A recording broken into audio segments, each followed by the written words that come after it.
Welcome, family and friends. It's great to have you here. Make sure you're comfortable, maybe with your preferred beverage, and let's explore today's story. Henry, please don't do this, Laura.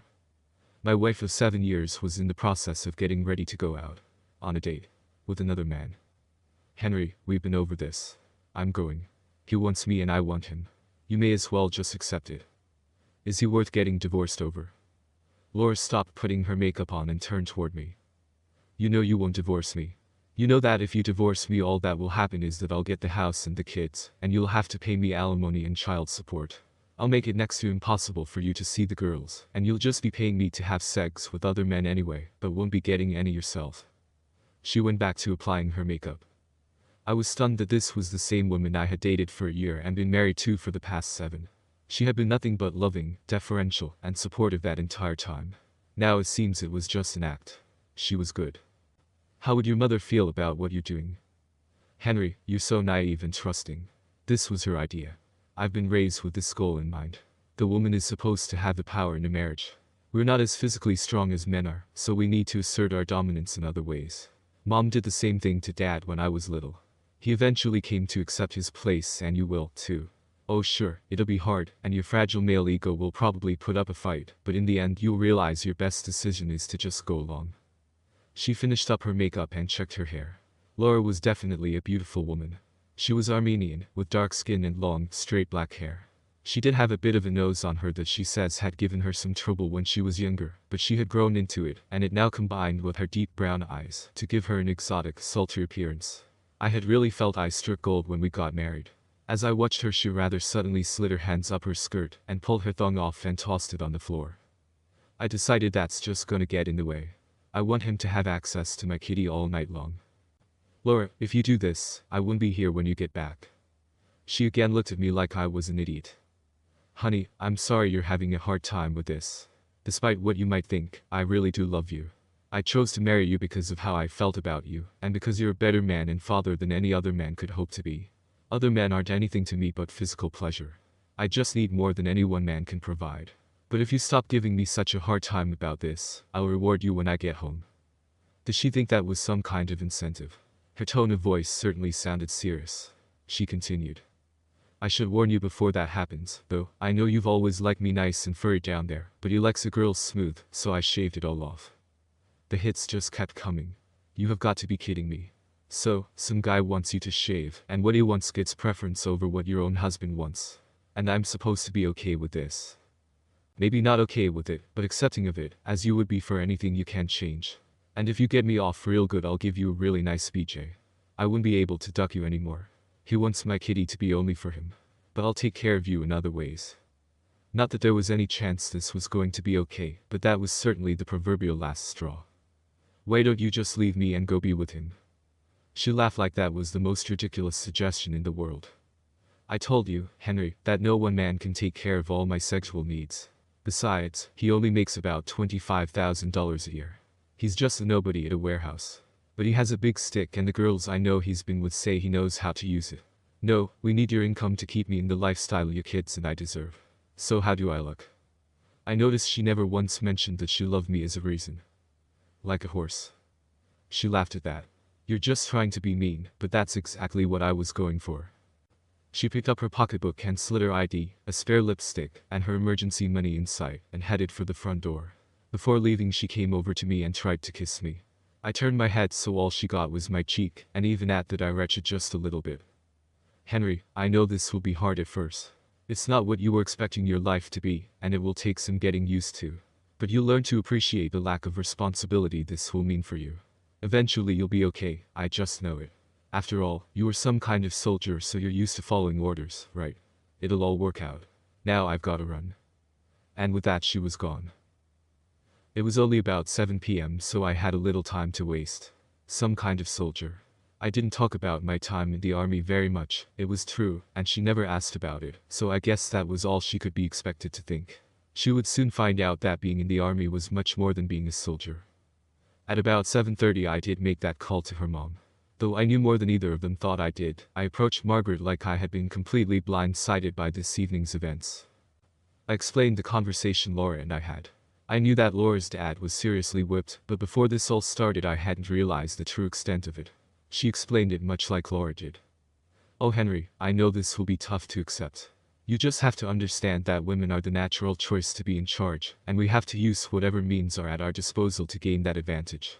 And the fact is that, despite what you might believe based on messages in popular culture, women need far more sex than men, and can do it longer and better. We have to have more than one lover, and we need other men to serve in particular roles." I was having a tough time not laughing hysterically as she outlined her philosophy. "Is that so?" I asked. "Of course. Like my husband, Gary, your primary role is financial support and child rearing. Do it well, and you're rewarded accordingly with access to our bodies. Laura tells me that her kitty is for her lover only. Don't worry about that, it's only temporary. It has to be done at the beginning, to give you something to aspire to. Once you get more accepting of your role, you'll get more opportunity to please her in those ways. Actually, she'll need you too.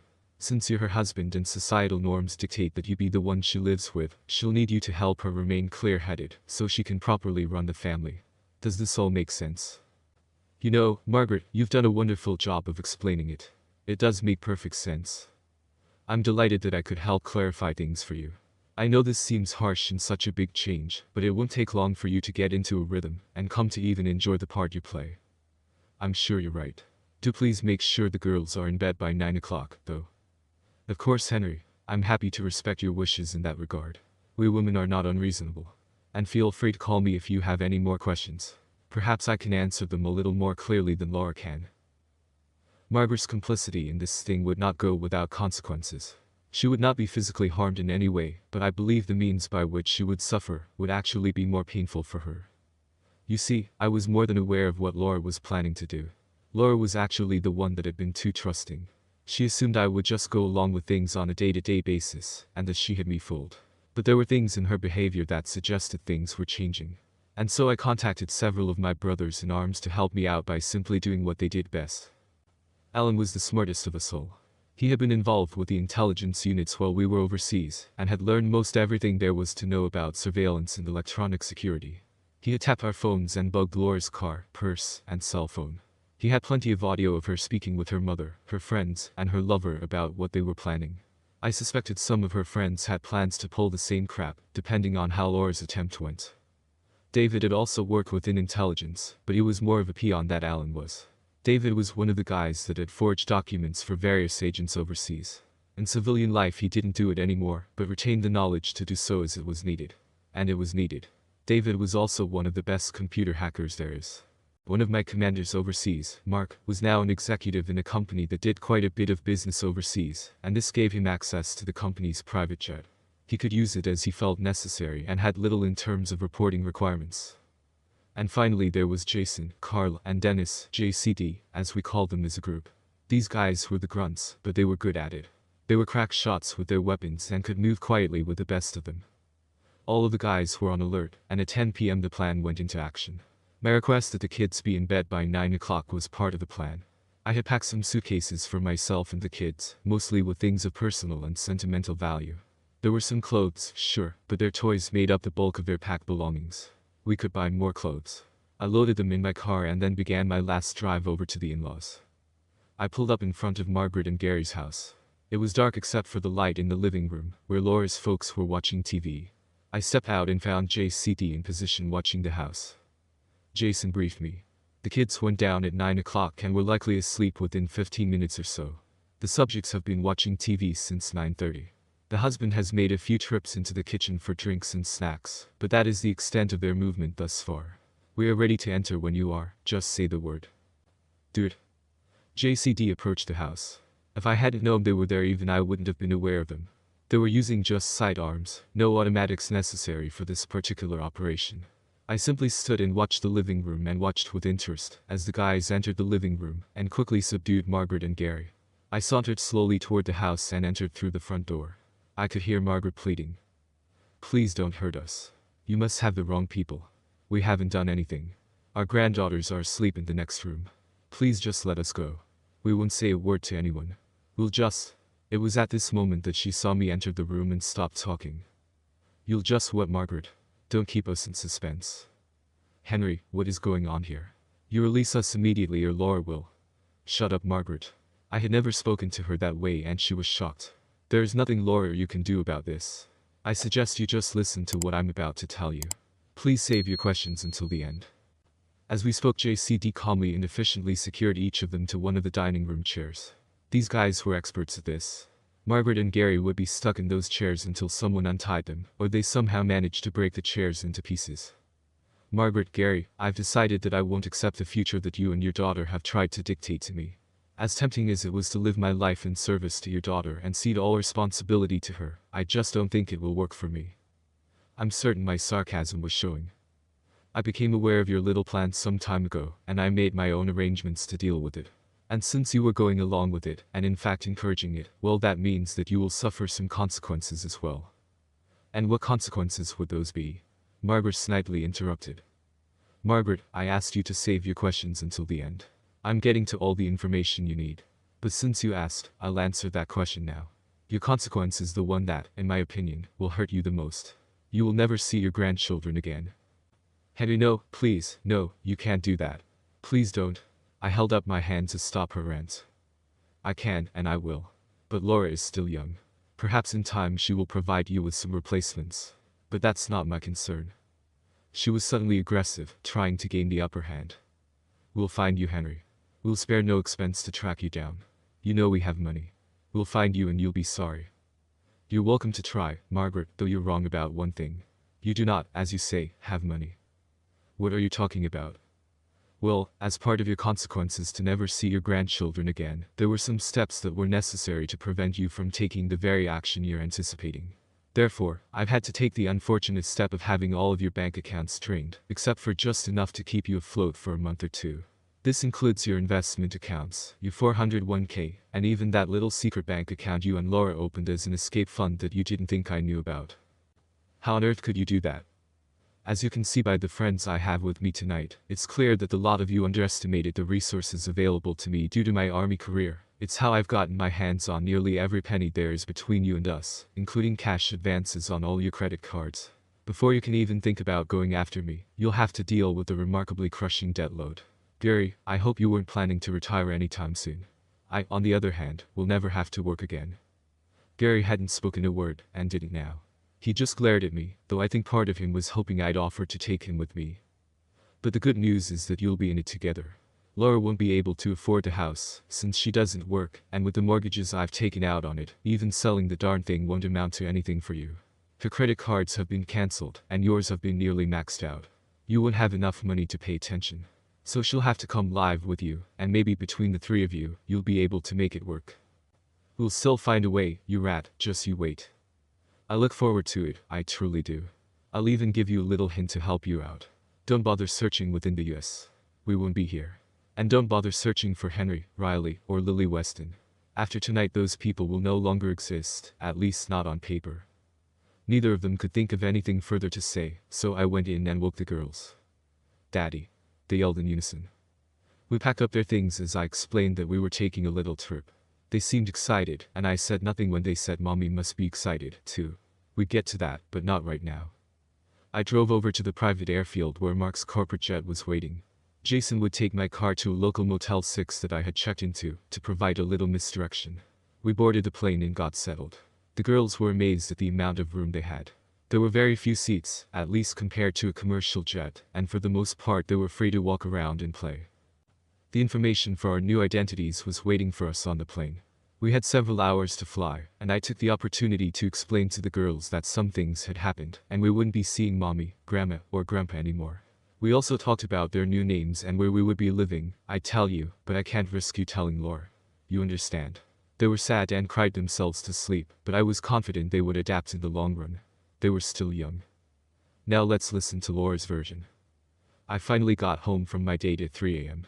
It was actually only a date in the strictest sense. There had been no romance or affection. We met at a bar, had a few drinks, then went right back to his place. I had most definitely been well ducked tonight, and not just by the guy I had originally met up with. We had hooked up with a couple of his friends at the bar as well, so I went ahead and took them all on and warned them all out. Sure, I was sore, but I could have kept going if I needed to, which is more than any of the guys could say. This was something Henry would just have to understand, that I needed more than he could provide. It wasn't a swipe at him, no man could fill all of my needs, and I had gone a darn long time being less than fully satisfied until I had him where I needed him to be so I could start this whole thing. But I was going to make up for lost time, that was for sure. I clicked the garage door opener and waited as the door ascended. I wasn't really surprised that Henry's spot was empty. Dad had reacted the same way, Mama told me. I had hoped that everything would go smoothly, but Mama was right when she said the male ego would not allow them to just go along easily. I had saved Henry a kitty full just in case, but now I just showered out. Perhaps I had been too harsh. I mean, I know Larry wants exclusive rights to my kitty, though he had no problem handing it out to his buddies, but I've been thinking that Henry's position as my husband should entitle him to something more, so when he comes crawling back I'll go ahead and let him duck me. It would smooth things over. I took a long shower, making sure everything was nice and clean. Heck, I didn't want that stuff sitting inside me any longer than necessary. I removed my clothes, slid into bed, and was asleep in no time. I woke up having slept just okay. I had gotten used to Henry being next to me, and his absence had affected me more than I expected. But that was just proof that I really did love him, despite what he was thinking right now. But he'd be back in my bed soon enough. His love for his children would ensure that he would straighten up and fly right. I laughed a little to myself as I imagined him coming back and begging me to allow him to service me, so he could see the girls. It was just before 11 a.m. and Henry was not home yet. Still not a surprise, but the longer he stayed away the more I planned to make him apologize. I called Mom and Dad's house to check on the girls but got no answer, then tried each of their cell phones and got no answer that way either. That was strange, I thought, they always answered. Concerned, I drove over to their house. 20 minutes later I pulled into their driveway. Their car was there as well and everything looked like it should. I had actually expected them to be out since they didn't answer the phone, or maybe working in the yard. I let myself in the front door. Mom. Dad. I could barely hear the answer, which seemed odd. Laura, honey, in here. Hurry. I rushed into the living room and was shocked to find them both tied to a chair and laying on their sides on the ground. Oh my God. Mom. Dad. What happened? I worked at untying them as Mom explained. He took the babies, Laura. It was Henry. He took them. What are you saying, Mom? Henry did this to you then took the girls? Yes, him and some friends, army guys I think. I don't know. They came in, tied us up, and Henry took the girls and left. He said he's leaving the country and we'd never see them again. My head was reeling with this information. Had I so completely underestimated him? I would never have thought he was capable of something like this. There must be another explanation. I finished untying her mom and told her to get Dad out, then punched in Henry's cell phone number. I'll fix this, I thought. He'll get his bum back here with my kids or he'll be darn sorry. Let's go back to Henry's story. The phone rang with the anticipated call from Laura.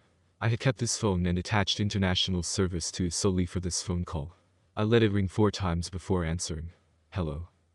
You son of a witch. Where the hell? I hung up the phone. It rang again moments later. Don't you ducking hang up on me. I hung up again. The phone rang yet again. This time I spoke first. Laura, this is your last chance to have a civil conversation. If I hang up again it will be the last time you hear my voice. Understood? I could almost hear her scowl through the phone. Yes, I understand. Now what's going on? Why were my parents tied up and where are my children? Well, let me answer those in reverse order. First, you no longer have children.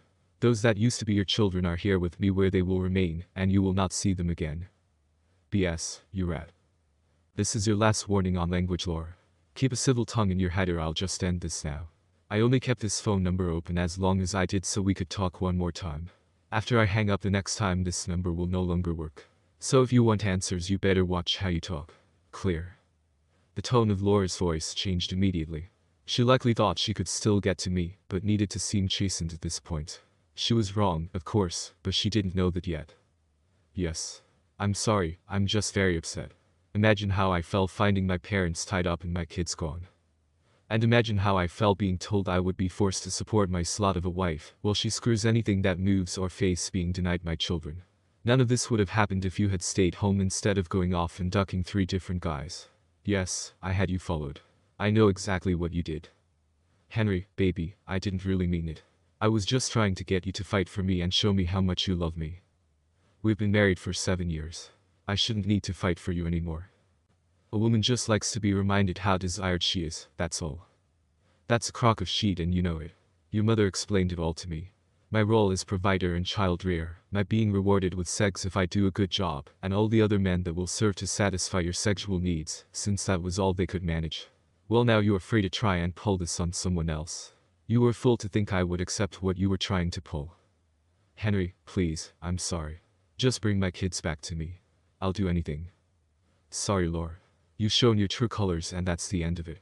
As I told your mother, you're welcome to try and find us, but we're living under different names and in another country. We have new birth certificates that don't even list you as their mother, so there's no paper trail for you to hunt through. This is the first time I've ever been glad my parents passed away in that car crash. That would have made it harder to leave. Goodbye, Laura. I could hear her screaming my name as I disconnected the call and tossed the phone into the water. I turned to my 4-year-old companions. Okay, Lucy, Janie, what should we do today? Reach the end. Then you're my target audience for these stories, and the person I'm doing my video for. Please subscribe, like, and stay tuned for the next video.